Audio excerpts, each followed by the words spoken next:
So good morning, everyone. Welcome to this webinar on the key findings and sector perspectives in microfinance in Europe. So we have almost 50, a bit more than 50 participants now who are connected. So that's great. Welcome everyone to the webinar. Thanks a lot for joining. I'm Anastasia Cozarenco. I'm associate professor at MBS School of Business, which is based in Montpellier. I'm also heading the chair in social and sustainable finance in the MBS. And I'm also a member of Yemen Research Committee for a few years now. And it's a pleasure for me today to moderate this webinar. Today is the release of the 12th edition of the report, which many of you might know is a joint work by Yemen and MFC, the European Microfinance Network, and the Microfinance Centre, with the financial support by the European Commission and the European Investment Fund. A few words before we start about the background of the report, so we can move to the next slide.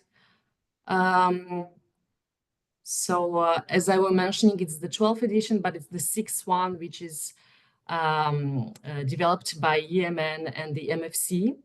I invite all of you, if you are willing to have more details about the results of the report, to go ahead and download it. It's available on the Yemen website. I think you will also have the link in the chat, but anyways, there is a link also at the end of the presentation in the slides. So please don't hesitate to go and explore further the results. It's really an amazing resource for all the stakeholders, for microfinance institutions. So don't hesitate to go ahead and read it. And then also there is the dashboard, which is an interactive way to explore the report. So again, don't hesitate to use this tool as well. So I just remind that the webinar is recorded just for everyone to be aware of this. And also it's an opportunity for you to have access to the presentation later on. Before we start the presentations, I would like to say a big thank you to the microfinance institutions that participated in the report and provided their data. I know it's time consuming. I know it's not always easy to find the resources to participate, but it's a huge resource for academia, for the founders, and for MFIs themselves. So thank you so much for providing your time and participating. Also for the networks, which put a great effort in data collection and giving incentives to microfinance institutions to participate. So thanks a lot for all the networks here presented on this slide. Also, thanks a lot to the sponsors, of course, the European Commission and the EIF. And then, going back to the importance of this report, it's very important for academia. Me as a researcher, I use it in my teaching, for instance. And we also use the data from the report and from the data set to develop papers, academic papers, and publish them in academic journals. So that's a great resource for us, but it's also a great resource in terms of advocacy to develop the sector. And of course, for shaping the programs, the support programs for the sector. And today we are very lucky to have the representatives of the main support organizations. So we have 4 speakers from the support organizations. So we have Jaime Duran Navarro from the European Commission. We have Cristina Dumitrescu from the European Investment Fund. We have Bruno Robino from the European Investment Bank, and Kristina Maslauskaite from the Council of Europe Development Bank. We also have, of course, the contributors to the report, who are Justina Pitkovska from MFC and Nicola Benaglio from the Yemen, who will present the results, and then the 4 speakers will react to the results that will be presented. So we can go to the agenda. Just a few words to introduce the agenda. We will proceed in 3 main blocks of results. So the first block will be on coverage, scale, outreach, and portfolio quality. Then we will go to the second block on social performance and green microfinance. And then we'll go to the third block on challenges and needs. In terms of the interaction with the audience, there are 2 possibilities. You have the chat, which is open, so please don't hesitate to use it and put your questions, put your comments throughout the entire webinar.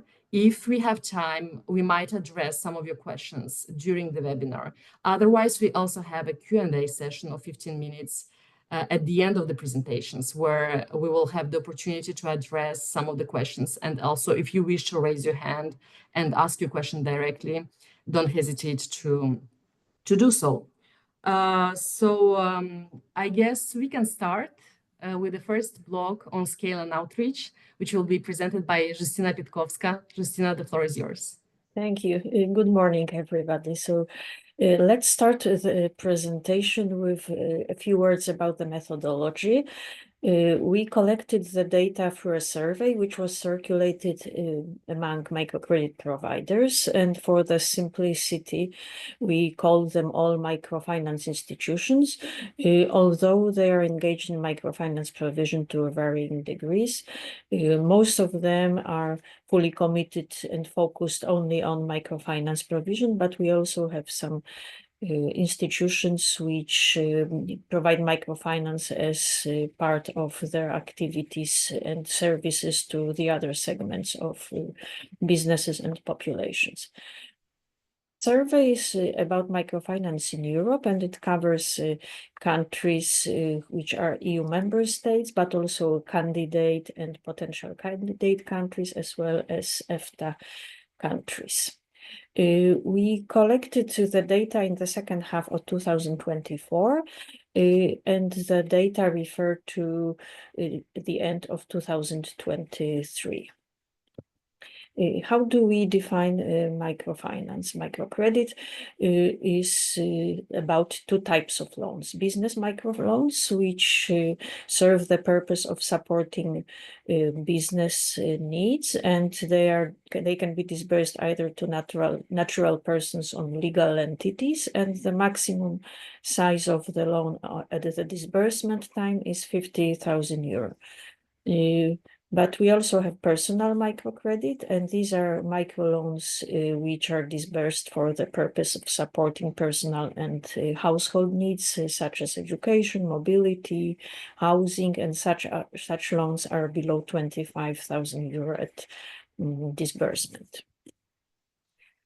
Our survey covered 191 institutions from 30 countries. Almost half of them, 47%, were located in Eastern Europe, and another 29% in the Balkans. Across the institutional types, we have 41% of institutions operating as non-bank financial institutions and BFIs. But we also have NGOs. A quarter of the institutions are non-governmental organizations. We have also credit unions and banks in the sample. Now, about the findings. Let's start from the staffing. First of all, we can see that the majority of the MFIs are small in terms of the number of employees. 71% of the MFIs employ below 50 staff. And there is a quarter, 32% of MFIs, which have up to 10 staff only. Women constitute 67% of paid employees, and we observe lower shares of women among managers, 58%, and board members, 42%. As to the size of the microloan portfolio, we observe that the total portfolio reached 7 billion euro at the end of 2023. And as you can see on the graphs, we have one very large player, a microfinance bank, which managed 2.6 billion euro of the microloan portfolio player. Apart from the bank, we have quite a big size of the loan portfolio in the Balkans and in Eastern Europe. In terms of the institutional types, apart from the largest bank, the biggest share of the portfolio is managed by non-bank financial institutions. Active borrowers number reached 1.5 billion. Again, we have one large provider. Without this institution, the total number of active borrowers is 1.1 billion. Over half of the active borrowers are served in the Balkans, and they are served by NBFIs. I mentioned earlier business and personal loans. So here in this slide, we can see to what extent MFIs engaged in business and personal microloan provision. On the left-hand side, you can see the graph where we are showing the number of MFIs providing each type of service. So half of the MFIs provide business microloans only, not personal loans, and 33% provide both business and personal loans.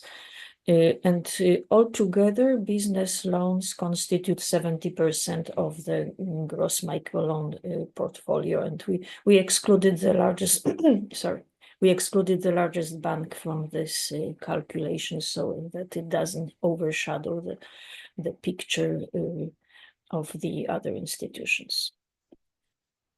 The average loan balance in all countries across all types of loans, the average loan balance is 8,000 euro.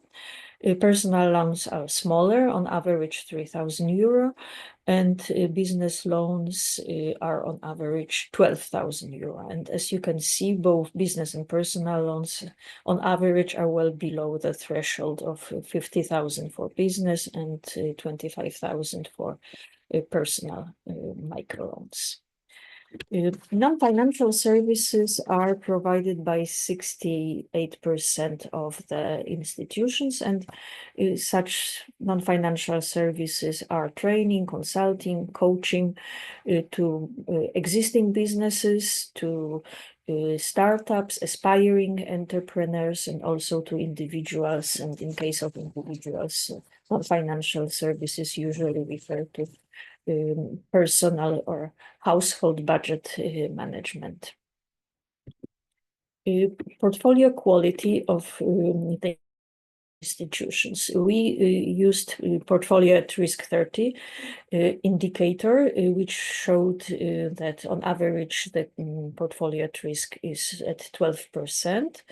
There are some differences between business and personal loans portfolio performance, with business microloans segment performing better on PAR 30 indicators, but not on the other indicators. So basically the portfolio quality is mixed, depending on the type of the indicators that we are using.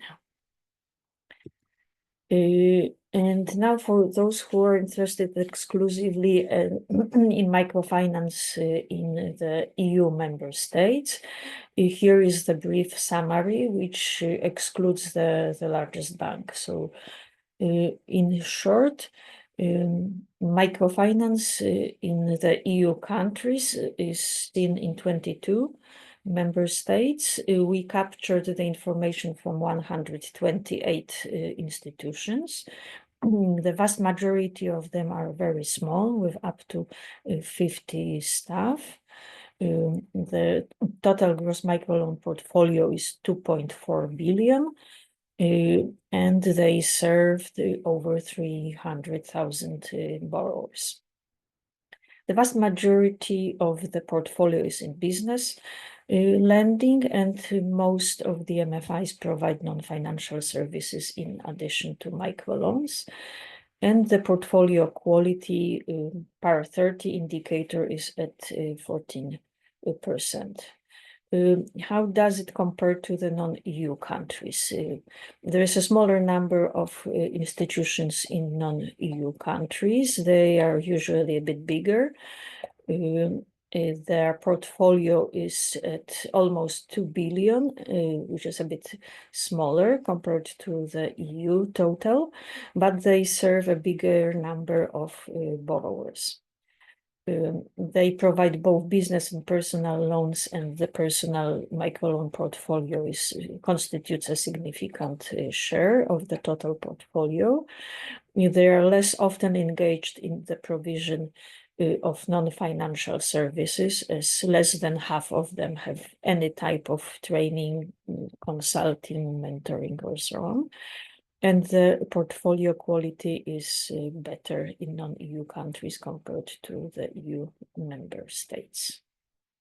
So that's a brief summary of the findings about outreach and scale of microfinance services. Thank you very much, Justina. Let's see about the reactions of the speakers. So I will invite first Jaime, if you would like to react from the European Commission, and then if we have time, I will also give the floor to other speakers. Thank you. Thank you very much for the invitation, and I join the thanks to all the institutions who provide the data, the institutions who help to collect the data, and of course to EMMC, Justina and Nicola, on preparing the report, because as Anastasia said at the beginning, for us it's a very important policy tool. And I'm going to share with you more or less the importance of this data on the feedback I can provide now. For example, in the survey, there is 22 out of the 27 EU 27 countries. It represents the 129 institutions. It represents an average of 6 per country. The region more represented is Eastern Europe, then Northwestern Europe, and finally Southern Europe. The number of institutions per legal type is a majority non-banking financial institutions, and most of them are in Eastern Europe. Then the other three, the banks, the credits, and you're more or less the same. And but banks are more than half are in Northwestern Europe. The borrowers, yeah, we were talking about 708,000. But then if you look at the countries, you see that Spain, 407,000. There is a big institution there that provide most of them. Then we have Romania, 114, France, 94, Lithuania, 28, Italy, 13. That's very interesting for us to know this granularity, no? The portfolio, yeah, you said 5 billion. Then you see the distribution. You see Spain with 2.6. It's more than half, and that's very important to know. But it's also important to know that in Romania, 724 million, Lithuania 377 million, France 325, Poland 165, Germany 160, Italy 143. Because this data is very important for us to discuss with the managing authorities. I mean, with the governments. What represent in each country. The portfolio per type of loan, I mean, in all the regions in Europe, the majority is the business microcredits, which is I think is a good news. The financial performance, part 30 is not so important, it's 14, but in part 90, it descends, the rate of review. It's not bad. I mean, yeah, even if 14 is high, it's not something to worry. Very interesting, the non-financial service, no? That 88% of the institutions in Southern Europe provide BDS. That's fantastic. And that the NGOs are the ones who provide the highest number, no? 88%, and they have the more balanced service, pre-loan, during loan, and post-loan, no? Followed by non-banking financial institutions. All this data is for us is very, very important. And as Justina said, the comparison with the Balkans, it was very good because that allowed me first not to look to the EU27, but to compare with the Balkans. And then we see the portfolio for sure is higher in the EU, no, with 5 billion for 2 billion in the Balkans. But then very interesting, there are more beneficiaries in the Balkans than in the rest of the EU27. The type of institutions are not so different. We have the highest non-banking, as said in the EU27, is the non-banking financial institutions. In the Balkans are the NGOs. That's also interesting, but non-financial service, they provide less than in the EU. The portfolio quality is better in the Balkans, in all indicators, per 30, per 90, and the write-off. And in the Balkans, the business loans are lower than the personal loans. No? So that's interesting. So first insight from the comparison is that because it's good to learn, and that for us, for the European Commission, it's very important to know how are the Balkans, because they're going to be in the session. Most of them are session countries, so they will be part of the microfinance sector, I hope sooner than later. And not only we have to reinforce them, but we also have to learn from them. No? So I see that how they're able with less institution to reach more beneficiaries and how the financial performance is better. So thank you very much for this presentation, because as I share with you, there is from the policy perspective, is very interesting to us, and there is a lot of insights that are very useful to strengthen the sector and to collaborate with the Western Balkans. Thank you. Thank you very much, Jaime. Maybe I would like to add one thing concerning what Justina presented about the average loan size. I think it's interesting also to take into account that we might have ceilings for the loan sizes at the national level. For instance, in France, until recently, we had the business loans which were limited by a threshold of 12,000 euros. Today, it's 17,000. So this might explain why the average loan sizes are so small as compared to the European definition, which was 25,000 before and then 50,000 today. So yeah, this is another thing which is very interesting to explore.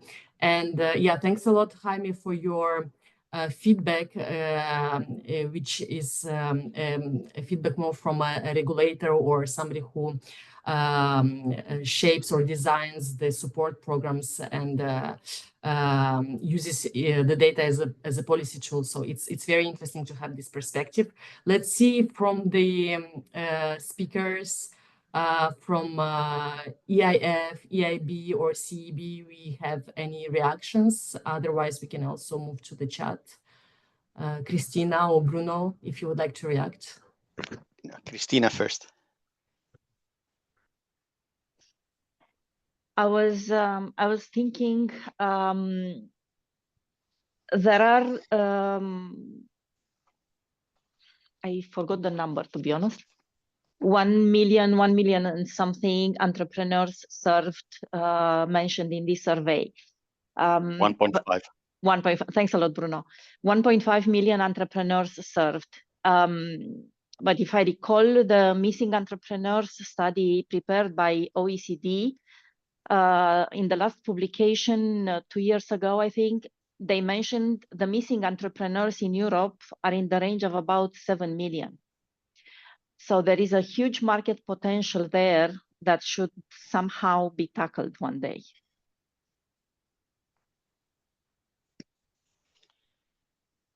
Bruno, yeah, thank you, Christina. Bruno? Yeah, and for me, no, very quickly, 3 things I retain. First of all, I'll join Jaime to congratulate Yemen and MFC and all the national networks and the ambassador. The number of surveyed increased considerably compared to last year. I guess it's an increase of 13%. So it's a huge effort, and which needs to be first of all noted and welcome and congratulations. The second point, which again, I'm trying to do a bit of comparison and trends of last year, although the sample base is a bit different, but the microloan portfolio reached 7 billion, we heard. It was at 5.3, which is a huge increase compared to last figures. We're talking about a good 30%. And another point which probably it's interesting to know, so we see that on the non-financial services, 68%, but it was for the survey of last year, it was a 76. So there is room to understand why there was such a bit of a decrease compared to the previous survey, but I guess it's a function of a different sample. And I stop here because there are a lot of comments, but I'll stop here. Indeed, there is the issue of sample.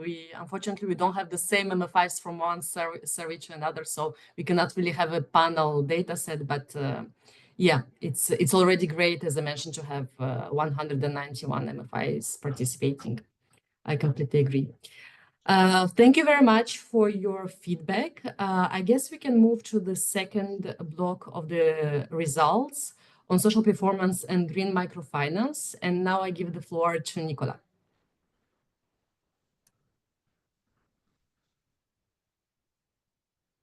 Yes, thanks a lot, Anastasia. I hope you can see my Yes. my screen. Good morning, everyone. And yeah, I'd like to start with some insights on the social performance of MFIs. And this year we paid special attention to the business microloans and the types of entrepreneurs supported with business microloans. And I'd like to start building up on what Justina shared before, and also where Anastasia reacted on the average loan size, and focusing exclusively now on the business microloans. And you would see on the graph on the left the different average loan size for the 4 regions that we consider in the report. And on the graph on the right, you would see the same statistics which were adjusted to try to take into consideration the different economic context of the countries which are included in the different sub-regions. And in order to do so, we divide the average loan balance by the gross national income per capita. And this results in a percentage. And this percentage can be considered as one of the proxy to understand outreach to low-income population. So the smallest the percentage, the highest the outreach to low-income population is. And so when we look at these two charts in parallel, you would see that even if the threshold for Southern, Northwestern, and Eastern Europe, it's pretty much similar. It's between 13,000 and 14,000. When it comes to the outreach, you would see that the deepest outreach is seen in Northwestern Europe, followed by Southern Europe. If you look at Eastern Europe and Balkans, they share a similar percentage, and this can be seen as a suggestion of the fact that they might focus on entrepreneurs that have slightly higher financing needs compared to the other 2 regions.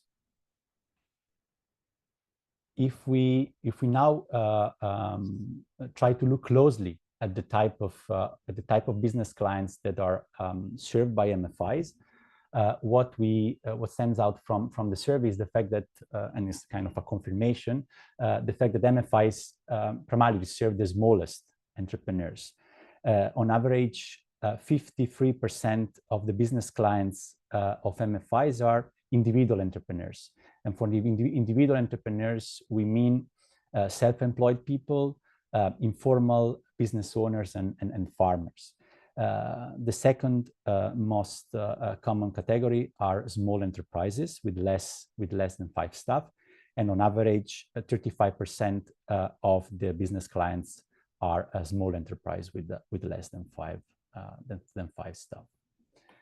If we zoom in now on the demographic profiles of the individual entrepreneurs only, what we can see is that on average, women represent half of the individual entrepreneurs that are served by MFIs with business microloans, and that 1/3 of the entrepreneurs are located in rural areas. Also, it's interesting to see that MFIs tend to serve older entrepreneurs more than young entrepreneurs, and that on average, 1 out of 10 entrepreneurs served by MFIs has a migration background or is coming from an ethnic minority group. In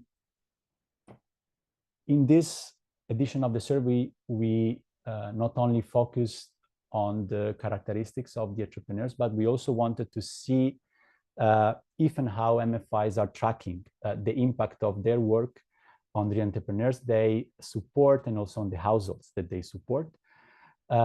And what we see is the fact that 83% of the MFIs track impact indicators, and on average, MFIs that do so track on average 3 impact indicators, and the most common one are related to variation in income level and number of job created and jobs sustained with their support to businesses. It's also interesting to underscore the fact that not only MFIs track those indicators, but they also include them in business plans and their strategies. And also the fact that these impact indicators are primarily reported to their board of directors and also to external funders. One finding which I found very interesting is the fact that only half of the MFIs report to disclose these results to the general public. And here there's probably a missed opportunity for MFIs to communicate on the good work they are doing and to increase the transparency towards the public, the general public. I'll now move to very briefly on the environmental performance of the sector. For the sake of time, I'll just focus on the products and services that are offered by MFIs. And the first insight is the fact that 2/3 of the MFIs currently engage in the provision of green microloans. This is done either through dedicated products or the regular offer of business and personal microloans. Another element which is worth stressing is the fact that among those MFIs that currently do not offer those loans, 50% of them are planning to do so in the coming 2 years. And so these really confirm the overall engagement of the sector in offering those type of loans and supporting entrepreneurs and families even more with this with green loans. And also this is confirm a trend which was also seen in the previous editions of the survey. If we look at the type of purposes for which green microloans are supported, are disbursed, we see that loans for renewable energy and energy efficiency are the most common one, followed by loans for mobility, so to purchase or lease electric vehicles, and loans for sustainable agriculture. And then to conclude on the non-financial services that were mentioned a few times before, here when it comes to green non-financial services, the statistics related to the offering of these services are slightly lower compared to the overall statistics on non-financial services. Only 44% of the MFIs currently engage in those type of offering, and when they do so, they primarily run educational type of activities to raise awareness among entrepreneurs on the negative impact of their activities on the environment, or to raise awareness on the risk related to climate change on their work and how to prevent those issues. So I'll close it here and give the floor back to Anastasia. Thank you very much, Nicola. So in terms of reactions, I would like to give the floor to Christina from CEB, if you would like to give us your feedback. Yes, thank you very much. And of course, I joined in congratulating the networks and the sector for producing this report. For us as well, as a funding provider to the sector, it is very important to see the developments, the geographic scope, and we also engage in comparing between years, as Bruno has done, because it's very important to see the evolution of the sector. And I am particularly grateful that this year there was much more focus on social output and income measurement, which I think for the sector is crucial, especially these days where the social considerations are not at the very top of the policy agenda. So it's very important for us to be able to get the story right. So just maybe to react to a couple of points that Nicola presented. There are so many that I will just have to choose a few. From the depth of outreach, I thought it was a very interesting way of presenting the outreach of business loans according to geography. The data suggests that it makes sense provide support to microfinance institutions, even in the richest geographies, because they really do focus on the more vulnerable entrepreneurs. So this is very helpful for us to build a good narrative and to really see why we're doing what we're doing. Other than that, what really surprised me from all these tables on different types of measurements and typology of clients is that the number of responses was very low.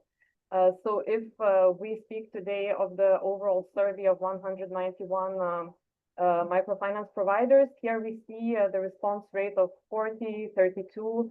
So it's really a quarter of the sample, which is then very difficult to extrapolate to make any relevant conclusions. So I'm just wondering, whereas, for example, I'm very happy to see that 45% of business clients are women, which we know is much higher than the general female entrepreneurship rate across Europe. I am perplexed why only 32 microfinance institutions could provide responses to that question, because it would seem that it would not be so complicated to do. So this is really surprising for me, and it's a bit, it's a pity, it's a missed opportunity that we cannot provide a stronger story, at least on female entrepreneurship. And I'm wondering if it's because we have so many categories of different types of activities, and then maybe the institutions could not answer them all and just left it out. Because I think the one on female entrepreneurship in particular would be very useful to know. On the impact indicators, here I was glad to see that 94 institutions actually provided the response. However, we see that 17% do not track anything, and this is also interesting that, you know, some of them really do not have any social indicators, whereas the others do provide, but at the same time, only 1/3 of them can report on the jobs, on the number of jobs created or maintained. This is also a bit of a pity and a missed opportunity. And then when we will go to the next section of the report, we see that only 10 of the MFIs report the need for capacity building to measure social impact. So this is also quite perplexing. They cannot report social impact, and they do not report the need for capacity building. So I'm just wondering what are the reasons behind these findings. So these are just some initial thoughts that I wanted to share. Overall, it's really very good, and I would really encourage to continue tracking all these different social indicators, because they are really useful for us. Thank you very much, Christina. I think the issue that you raised with the response rates is very important, So I agree that overall we have an increase in the respondents, as mentioned by Bruno. We are 191 MFIs in the report now.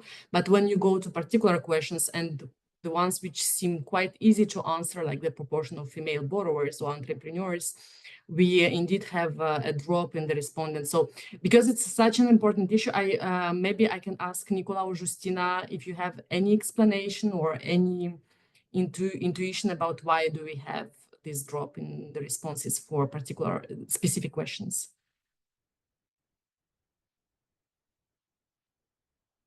You want me to go, Justina? Yeah, please.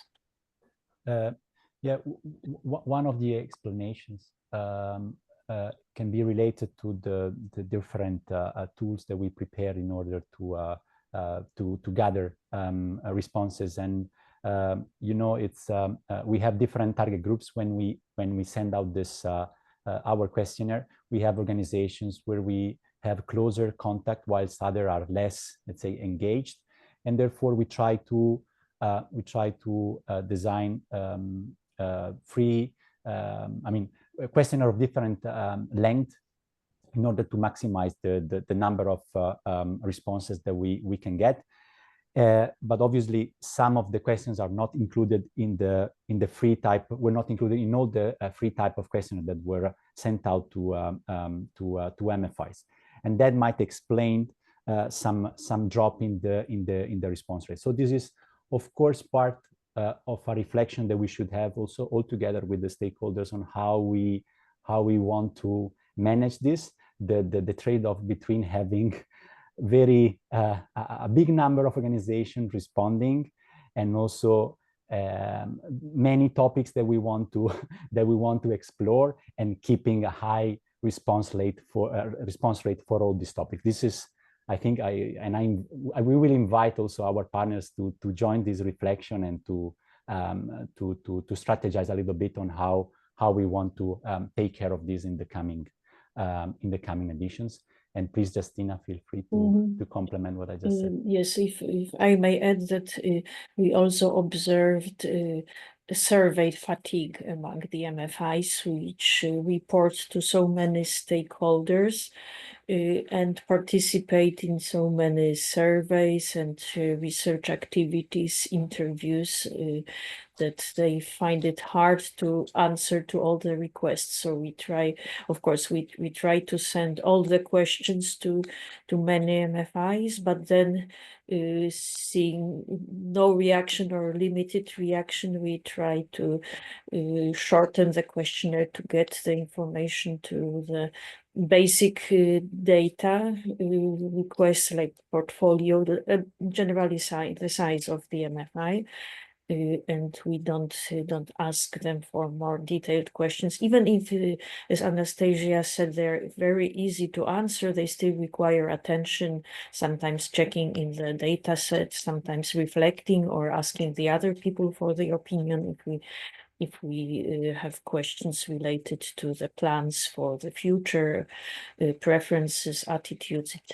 Even if the questions are simple to answer, they still require attention and time of the MFI representative. Thank you very much, Nicola and Justina. We still have a few minutes for reaction from Christina or Bruno or Jaime, if just one of you wishes to react. Yes. Yeah, I would like to intervene. Well, first is that that's a problem. Every time reporting on social is not the priority for most of the institutions, and we suffer also that even when we are doing receiving the reporting of EC, they provide all the information on financial, but social very few reported. It looks like it's not important for them. Okay, and that as a sector we have to react to that. Okay, microfinance is not putting money on the market. We have banks for that. Microfinance have a social goal. We are serving people. We are in the social window. So we're gonna start taking measures. Maybe it's our fault. We didn't ask, or I don't know, or we were not serious about this issue. But let me tell you, we want to support the ones who deliver. not loans, microcredit, supporting people, helping the vulnerable, helping everything. There is plenty who are doing a very good job. And if you show to us, we will help you, we will support you. If you don't show to us, let me tell you, you will not be a priority for us. This is a clear message. Okay, we are here for the ones who deliver, the ones who work. This is a policy area of the EU, social window. We have to remind that to the organizations. And we're going to start implementing measures for that. I mean, thank you to the ones who reported, because we will help them. I mean, we're not here to judge, okay? So if you need training to do development service, we will help you. If you don't know how to reach a certain group of vulnerable people, we will help you. But please share with us, okay? Because if you don't report to us, we think that you are just not delivering to the vulnerable groups. Okay, that's very important for us. So okay, I mean, how can I defend? I mean, we have to defend now to the next MFF. What numbers? You don't provide that with numbers. What can we do? How can we defend that there is a need of supporting the microfinance sector? When there is, yesterday we were with Regio, and they have money, but for SMEs, and they say, yeah, but it's more or less the same. How can I defend the microfinance sector if I cannot say, no, it's not the same, because we're working, we're supporting these minorities, we are supporting this percentage of disabled people, all that. I don't have it. If you don't provide me, then move to Regio. Okay, yeah, it's true. They're not aware of what is happening. So please contribute to the survey, because it's, as I told you, it's our policy tool. Don't be ashamed. Okay, if you need support, ask. And we have SIFTA doing a great job. We have the networks with the change programs and everything. But please, if you do your work, share it. If you don't do it, start working on that. Sorry. Thank you very much, Jaime, for such a clear message and strong message. I think we all agree, and hopefully it will have an impact for the next editions of the survey. I think we should move to the third block of results. And then if you want to react to Jaime's message, we will have time to do it afterwards. So we can go to the third block, looking ahead, which will be presented both by Justina and Nicola. Justina, the floor is yours. Yes, so I will start with presenting the needs for additional funding. So as I mentioned earlier, we collected the responses at the end of 2024. So all the information in this section referring to challenges and needs are as of the end of 2024 onwards, while the numerical data were as of the end of 2023. So in terms of the need for borrowings for on lending, we can see that 80% of the surveyed MFIs need some kind of some funding of different values. On the left end of the spectrum in the chart, we have 34% of MFIs which need no more than 5 million euro per MFI. And on the right-hand side, we can see that 24% of the MFIs need more than 30 million. So there is a wide range of funding needs in terms of the ticket sizes. In the next slide, we have information about the demand for equity funding, and here only 42% of the surveyed MFIs said that they need additional equity, and most commonly they needed between 500,000 and 10 million euro per MFI. Thanks. And Nicola, now your, sorry, I forgot, capacity building needs. So we also asked about the topics in which MFIs need support to improve their capacity. And 59% of the MFIs said that they need support in digital transformation. And 50 MFIs need capacity building in green finance and climate risk management topics. And the other topics like fundraising or impact were voiced by a smaller number of MFIs, 35% each, and then regulatory compliance, 15%, and expanding outreach, 12%. So much lower number of MFIs. Thank you. Thanks, Justina.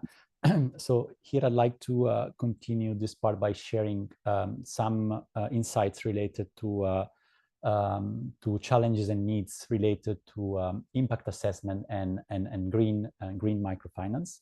So we asked MFIs which are the main challenges for them when it comes to initiating an impact assessment within their organization.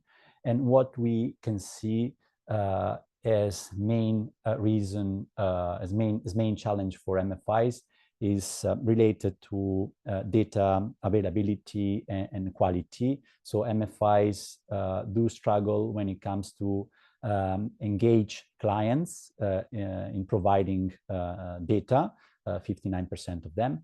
And related to this first point, MFIs also have issues when it comes to the quality of the data that are gathered that are insufficient in order to draw meaningful conclusions. Another challenge, which is common, 41% of the MFIs, is related to the lack of resources that MFIs need in order to start investing in their impact framework and the related tools that are needed in order to collect and process the data. We also asked MFIs what they would need in order to start or improve in impact assessment. And here there are a few points that stands out quite clearly, and then they are interconnected between them and also linked with the previous challenges. So the first need for MFIs is related to technology. MFIs will need technology to manage and analyze the data gathered. So we're talking here about apps or software to be used by MFIs to engage more in impact assessment.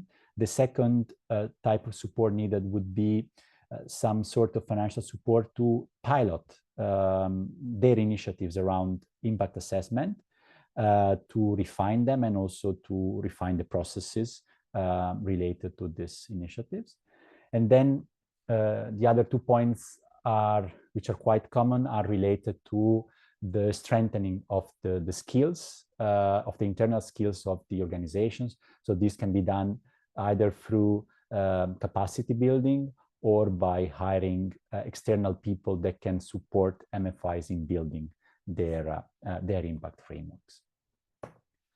Also, MFIs are not only engaging or try to engage in impact assessment, but they are also expected to conduct other assessments or certifications in order to prove their performance to the public and to the main stakeholders. So the code is the most common certification that was obtained in the last years, and also the most common certification that is planned by MFIs. But we also have ESG assessments and other type of ratings.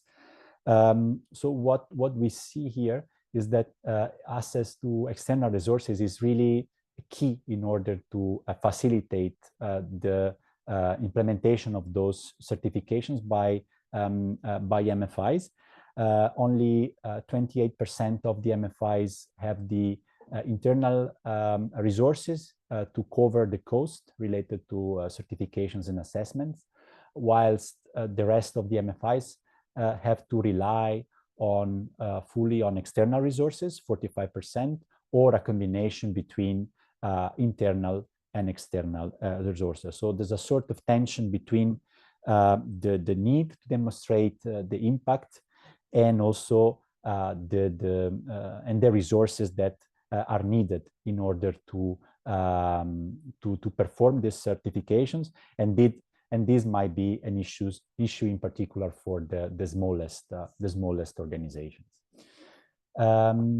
Then to conclude, a slide on green microfinance and the support needed by MFIs to increase their offer of green loans. So here we can clearly see that MFIs would need technical assistance and portfolio guarantees as a first type of support, but also they request grants, for instance, to reduce interest rates on certain green loans, or to maybe pilot certain initiatives related to green non-financial services.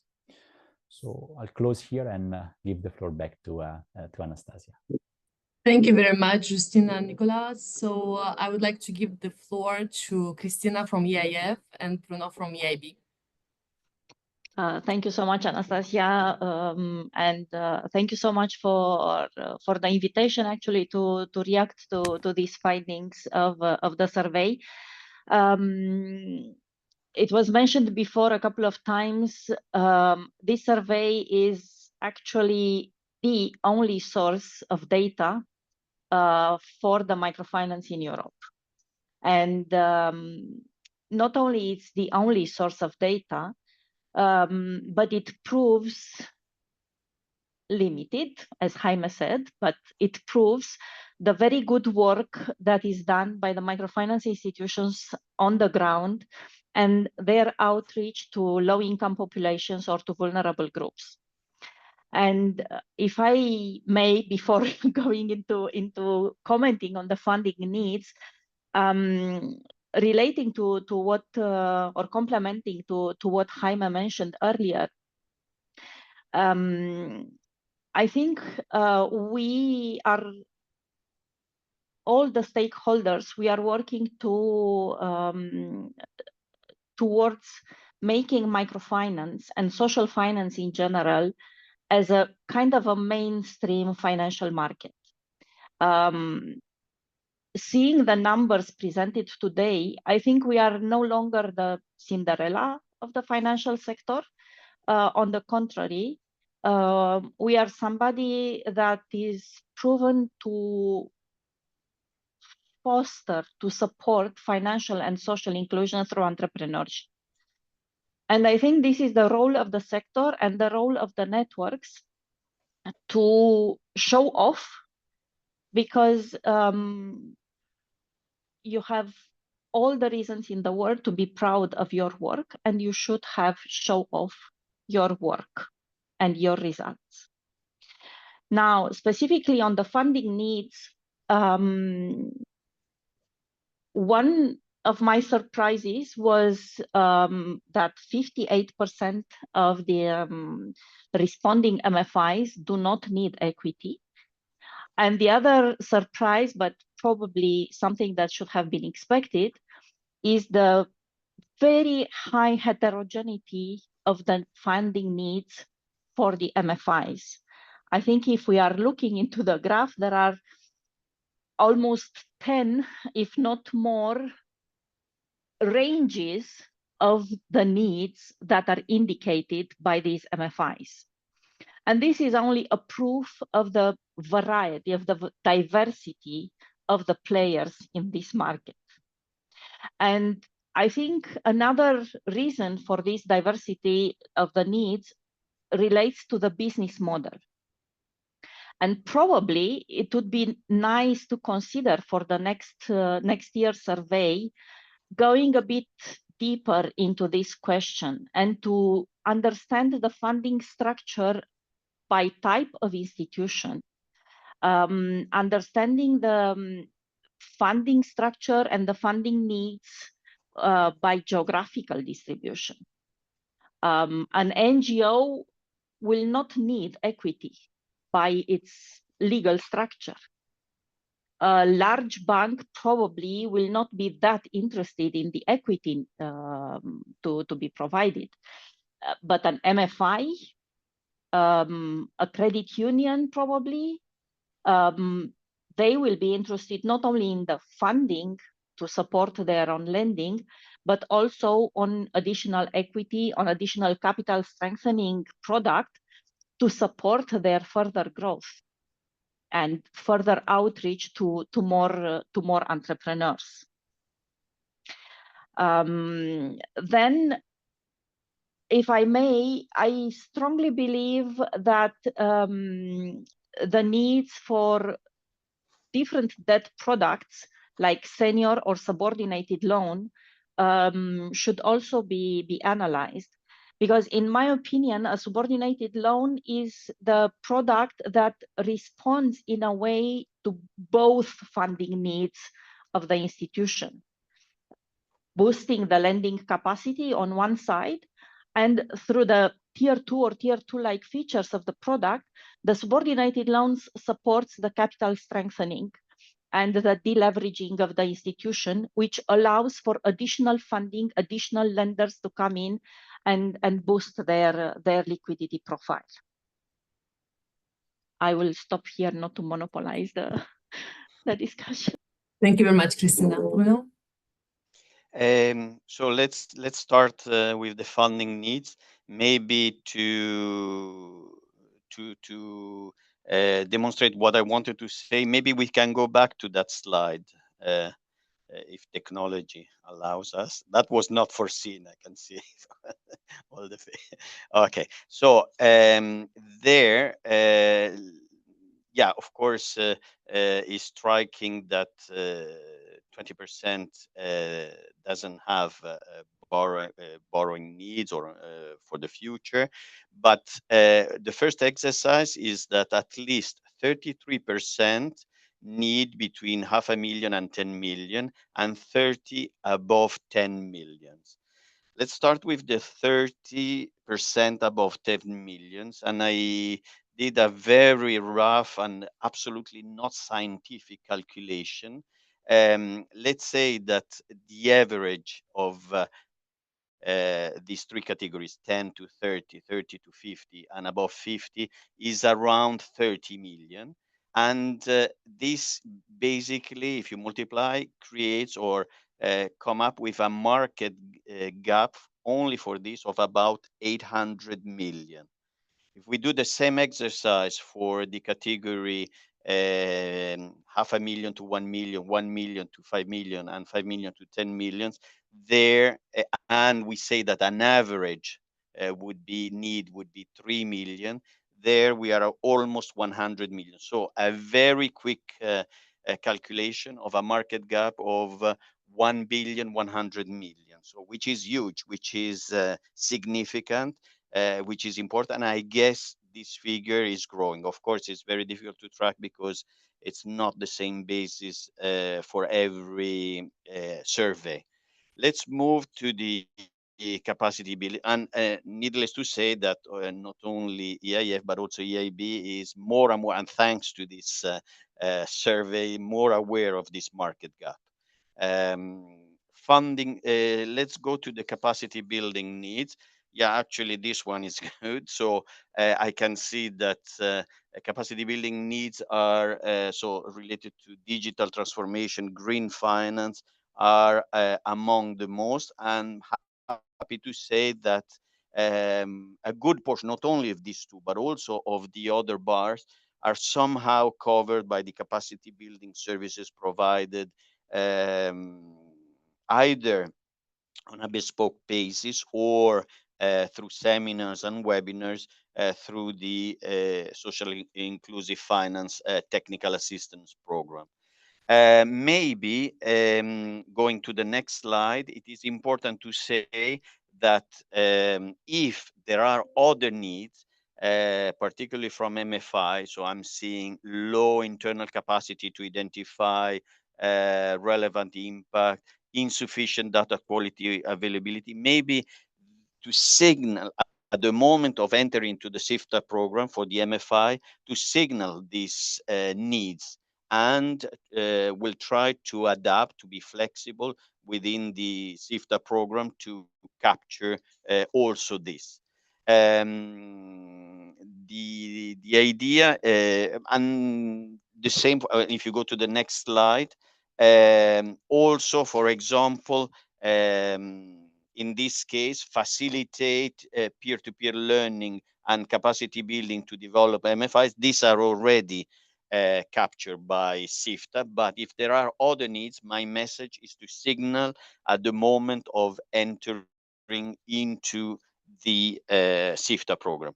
Final comment, it was about the support of green finance. This is also covered by SIFTA, but this goes hand in hand with a comment that is important to underline in the second section about the progress of microfinance for green. So we haven't commented that.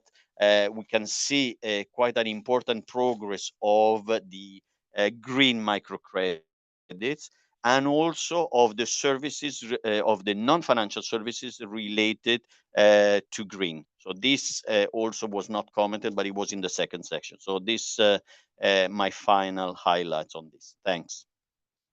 Thank you very much, Bruno. We are perfectly on time. And related to green microfinance, I'm taking the opportunity to add a question from the chat. So there is a question from Lorna Duffy, who asks if there are any microfinance institutions that have implemented green finance really well, and if you could have a best practice example or a case study.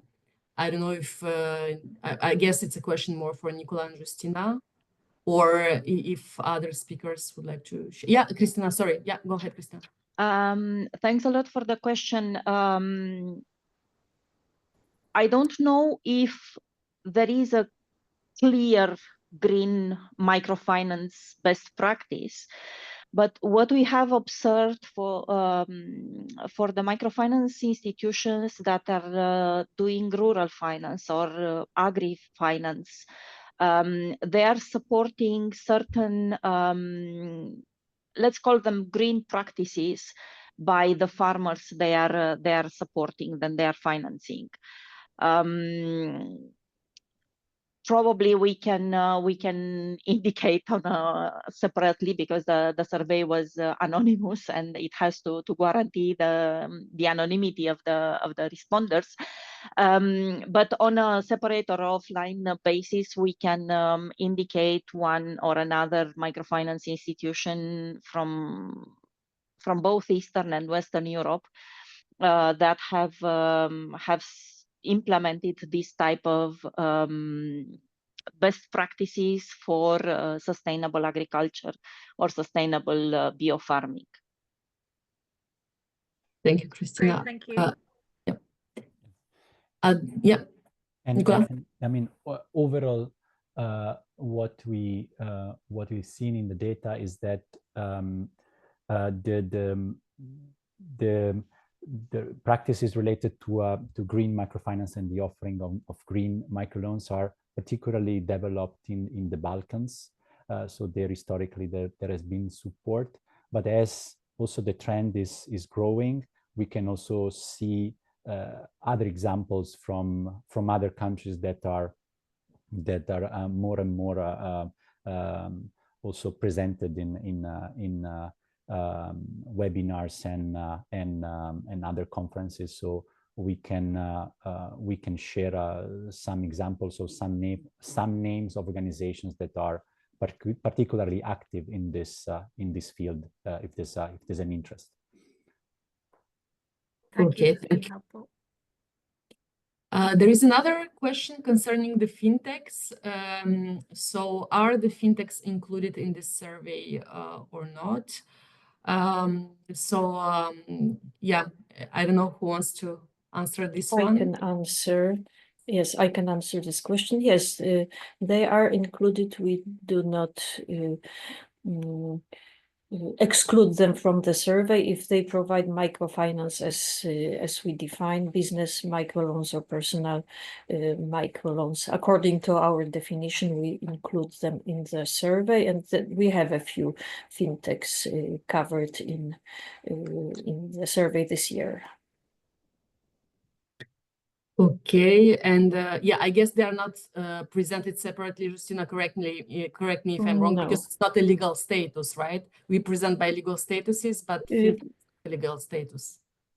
Fintech is not a legal status, it's Right. a type of the delivery mode more than the type. It's usually a non-bank financial institution. So. Okay, so they are included in NBFS. Yes. Okay. There is another comment concerning gender. So it would be interesting to see if there is data on gender, disaggregated portfolio, loan size. So to have statistics men versus women. I know that we have already many comparisons, but I know also that gender is an important issue, at least from academic perspective, and in developing countries, we have a lot of studies on gender. So that's why I think it's an important question. So if somebody would like to give their insights about comparisons by gender.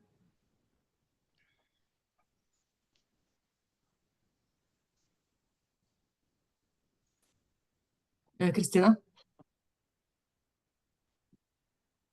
Probably my answer will be a bit controversial, but personally, I would refrain for making such a comparison in the microfinance or social finance field, because our target here is financial and social inclusion. So I would not discriminate in the loan amount, in the loan features, in the business development services, for if I do something different for women or for men. Because we want to be inclusive and to ensure the inclusiveness of all the excluded and vulnerable groups. That's on one side. On the other side, it is somehow obvious that the women need a bit of differentiated approach, if you want. And there are various MFIs, especially in the Balkans, that are doing a lot of business development services specifically targeted to women. Okay, thank you. Thanks a lot, Christina. There is also a question on social impact and the key indicators, key social performance indicators that should be collected. I don't know if you have any insights to answer this one. So what are the key social performance indicators that should be collected? Maybe I can take this one since I was critical about that. I mean, so far we limit the requirements for the CB lending, I mean, to output indicators, and there are certain social output indicators that are non-negotiable for us. So this relates, of course, to jobs created, jobs maintained. This relates to female entrepreneurship. And in general, the more of these, what we call vulnerable groups, we can be being targeted by an MFI, the more funding we can provide to support those groups. And these vulnerable groups we define in a certain way to what Christina mentioned. Christina mentioned the OECD Missing Entrepreneurs Report. So we see what the OECD calls the core group, which is the core age men who have lower difficulties accessing finance, and then all the rest. And all the rest are youth, older people, migrants, females. I mean, this is statistically proven, so we sort of focus those segmentations of those groups according to the data. But this is only, of course, about the outputs. It's not so much about the impact. When we speak about the impact, of course, there are a few European institutions that do carry out regular impact studies, and this is, of course, resource intensive. And we encourage institutions and we support them to technical assistance to do so. I see some institutions are present here in the audience today. And I'm also happy to say that we are working now with Professor Davide Castellani, who is also here, I see, in the audience, to come up with a sort of advice to MFIs on which sort of indicators and other types of things should be collected to really better demonstrate the social impact. Because what Jaime said, we look at the funding needs, 80% of MFIs need funding. And then when we see the social reporting, we see much lower numbers. But these really have to be connected, because who will support the MFIs? It will rarely be the profit-driven funders. It would mostly be impact investors, institutions, and so on. And all these institutions, all these people, they need to see impact. And so these two really must be connected going forward. Thank you very much, Christina.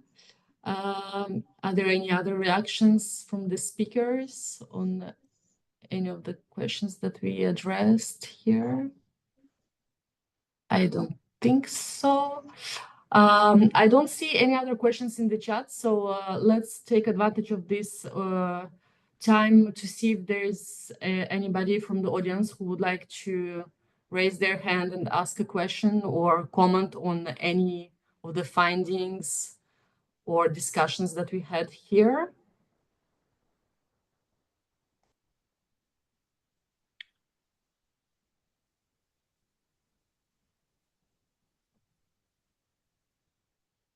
Respond on the social impact. That was my questions. And the reason I asked for it is because we do collect and report on the information around vulnerable groups, which is something that we've been able to build into our system.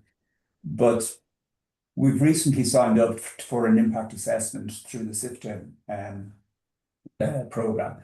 And the data requirements for impact assessment under that are what I would class as onerous, and need to be taken at 2 different snapshot periods, which is very, very difficult because the nature of our clients, we generally don't build relationships with them, because we're a single product entity that provides assistance to unbankable businesses, and once they repay us, we're happy. We don't have a structure in place to build relationships. We don't cross-sell or upsell any of the products. So we really don't have that much interaction with them. So we don't monitor them other than their repayments once the loan has been advanced. So it's very difficult for us to get poverty indexes or to understand, how the actual impact has been, the impact of the money lent has been achieved over over a 3-year period, as it is in this particular case for this assessment. Yes, we can get that key data, but there's over 50, there's probably 60 or 70 data points that we need for this impact assessment, and just we don't have the resources, we don't have the systems to gather or monitor that amount of data. Thank you very much. Is there any reaction to this comment? So what we are trying to do now with a few of our microfinance clients, a few institutions, is that for some we have funded this sort of traditional social impact study that I guess Des was talking about, I suppose.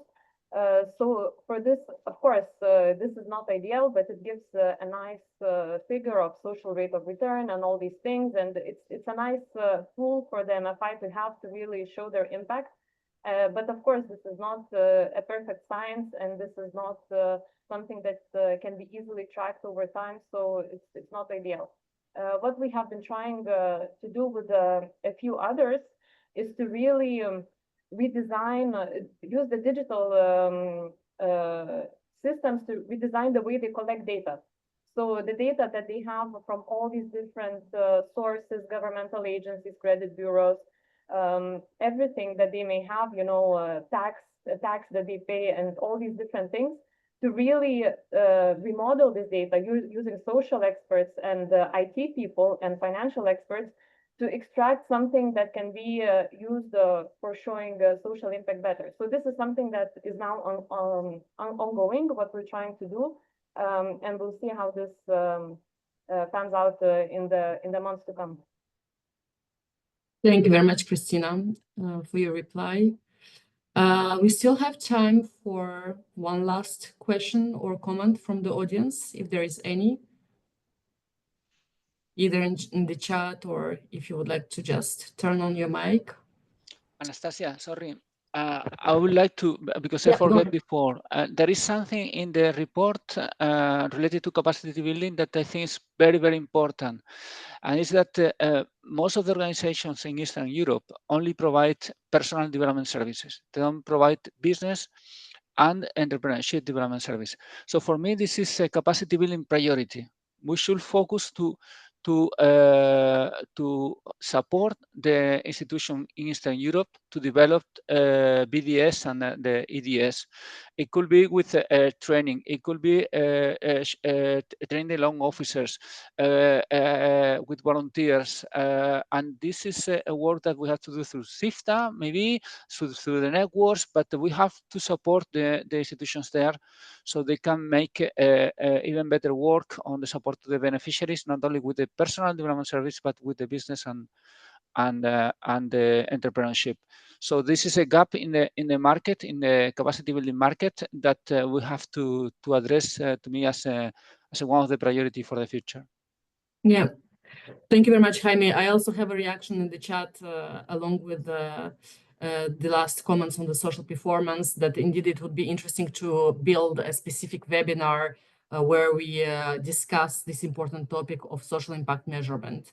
Yeah, I can see that we have MFIs which are willing to contribute, to share their experience. And even from the academic perspective, this is a very important question, how to measure impact and to have data, good data to measure impact.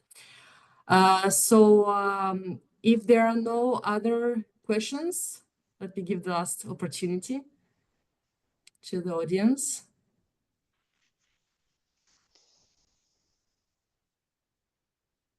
I guess we can wrap up here. So I would like to say thank you to all the participants in the webinar. It was very insightful for me to participate in this webinar. I think we all agree that the hot topic today for microfinance in Europe is really social impact, how to measure it, how to have standard indicators, help microfinance institutions to collect those indicators and report those indicators indeed. I also enjoyed the comparison that we had between North, Western, Southern Europe with the Balkans and Eastern Europe.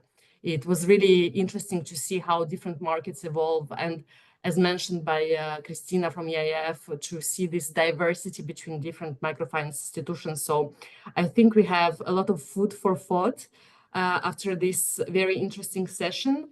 I would like to thank all the speakers for this great debate, which personally I enjoyed very much.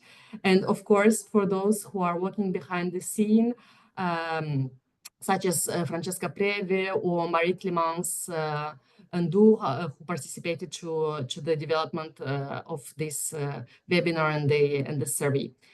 So please go ahead, I'm repeating myself, and visit the link to the report, because there is so much more information there. So please take advantage to use the links which are now presented on the slides. And if you have any questions about the report, don't hesitate to contact directly Justina or Nicola. So thanks again, everyone, and have a nice afternoon. Thanks a lot for attending. Thank you. Bye-bye. Thank you. Bye. Bye. Thanks a lot. Bye. Bye. Thank you. Thank you.